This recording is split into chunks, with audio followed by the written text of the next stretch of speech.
Ang pag-uusapan natin sa video na ito ay mag-install tayo ng WinSCP na application. So, pag bago ka pa lang sa channel na ito, huwag mong kalimutan i-subscribe and pinutin ang notification bell para updated ka sa mga in-upload ko ng video.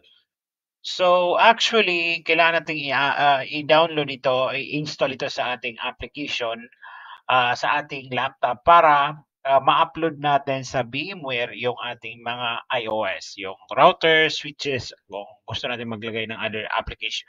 So, Super iOS sa VMware, EBNJ, paano natin may upload? So, ito yung way na para may upload natin siya. So, meron na ako dito, ay double click ko lang para ma-install natin. So, next lang natin, then accept natin, then next natin.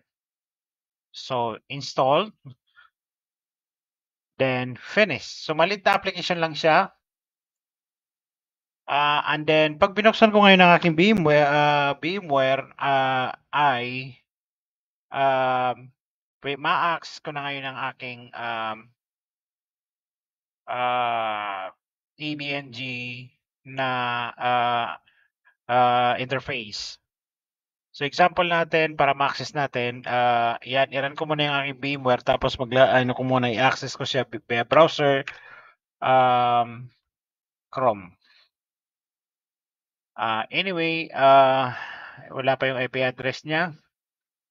Hintayin natin na mag-load yung IP address dito. So, yan, yung 0. Yun ang ating IP address dito. So, ilagay ko lang dito, tapos 192.168.0.11. 11, then enter natin. Iba pa yung napuntahan niya. 0.11 actually. Ayan. Then, tanggalin natin yon. So, yan. Na-access na natin yung ating EBNJ.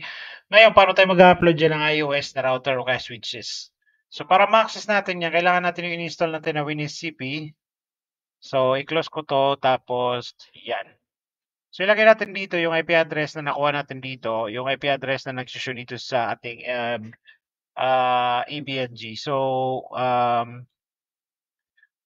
192.168.0.11.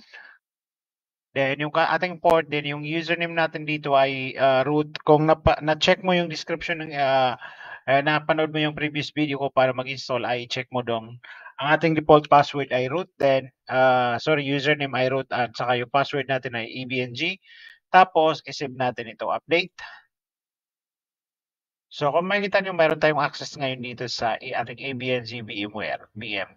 So, pwede natin i-upload dito ngayon yung ating iOS.